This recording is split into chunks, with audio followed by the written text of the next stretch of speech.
نبی پاک صلی اللہ علیہ وسلم بھی تبلیغ فرماتے، ہم بھی تبلیغ کرتے ہیں۔ میں اور آپ جب تبلیغ کرتے ہیں تو اس تبلیغ کے اندر شکوہ ہوتا ہے اور تنقید ہوتی ہے، اور بعض جگہ میں نے یہ بھی دیکھا ہے کہ طنز ہوتا ہے، طنز۔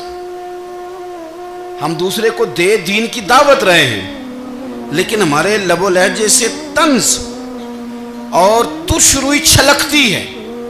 تو دولت کے پیچھے لگ گیا ہے، تو بالکل جاہل ہے، تو بالکل تیرے خاندان میں سے بھی کوئی نہیں ادھر آتا۔ آپ طنز کر رہے ہیں، آپ دعوت دین نہیں دے رہے۔ دعوت دین تو گلدستے میں رکھ کے پیش کی جاتی ہے، اس کی تو ایک خوبصورتی ہے، اس کا تو ایک حسن ہے، اس کی تو اپنی ایک جاذبیت ہے، اس کی اپنی ایک نورانیت ہے۔ صحابہ کرام علیہم رضوان فرماتے ہیں کہ حضرت سعد بن معاذ رضی اللہ تعالیٰ عنہ کا جنازہ تھا۔ اللہ کے پیارے محبوب صلی اللہ تعالیٰ علیہ وسلم نے جنازے کی امامت فرمائی، اور جنازے کی امامت کے بعد ابھی نہ قبر کے تیار ہونے میں کچھ ٹائم باقی تھا،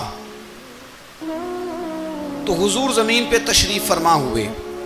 لوگ قبر کی تیاری میں ہیں، بعض اوقات ہوتا ہے نا ابھی قبر نہیں تیار ہوئی، تو کہتے ہیں کہ لکڑی کے ساتھ حضور نے زمین کریدنی شروع کر دی، اور دیر تک حضور نے چہرہ نور کو زمین کی طرف جھکائے رکھا، گویا زمین شرف دیدار حاصل کرتی رہی۔ دیر تک چہرہ نور جھکا رہا زمین کی جانب، حضور نے رخ نور کو پھیر لیا۔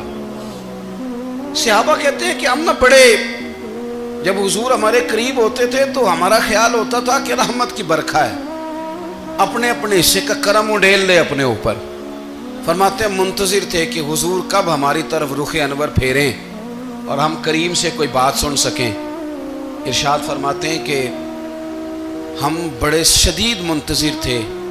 دیر کے بعد نبی پاک علیہ الصلوۃ والسلام نے چہرہ انور اٹھایا، دیر کے بعد چہرہ انور اٹھایا۔ یہ دیکھیں تبلیغ ہو رہی ہے، اور جب حضور نے چہرہ انور اٹھایا تو آنکھوں میں آنسو تھے، رو رہے تھے، اور 3 دفعہ حضور نے فرمایا، چونکہ قبر تیار ہو رہی تھی، 3 دفعہ نبی کریم نے فرمایا لوگو قبر آخرت کی منزلوں میں سے پہلی منزل ہے، اس کی تیاری کر لو، اس کی تیاری کر لو، اس کی تیاری کر لو۔ 3 دفعہ حضور نے یہ جملے دہرائے۔ کیوں؟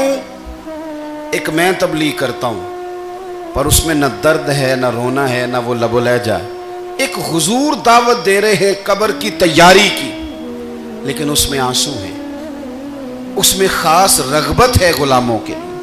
تو اپنی زندگی کے اندر جو ہمارا انداز تکلم ہے، ہمارا انداز گفتگو ہے، میں کہا کرتا ہوں کہ ہم نا دین کے لیے جب کلام کر رہے ہوتے ہیں تو شدت ہوتی ہے ہمارے جملوں کے اندر، بعض مقامات شدت کے ہوتے ہیں۔ آپ جہاد کی بات کر رہے ہیں، ناموس رسالت کی بات کر رہے ہیں، تو کسی جگہ آپ کے لب و لہجے کے اندر شدت کا ہو جانا برا